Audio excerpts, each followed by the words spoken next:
I'm in a 2010 Ford F-150, and today I'm going to show you how you would open the hood. So first, from the driver's side, we'll look for this lever here. This is a hood release. So we'll pull this to release that little safety latch. And if there's no tension at all here, I'd double check behind here that cable you can see is attached. If there's no cable there, that's something you might need to address. But now that we pop that, you should find that the hood's slightly loose.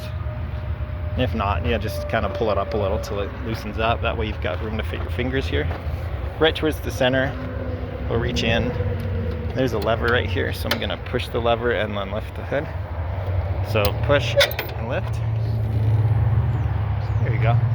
This is what that lever looked like that was pushing, which these cords run around to here. So that's where that latch is. Double check nothing's bent or broken, no debris stuck in here.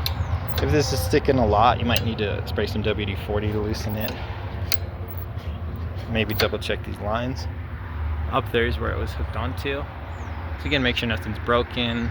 Make sure your hood's in proper alignment as well, because that could cause you issues if it's crooked. But hope that's helpful. Hope you have a wonderful day.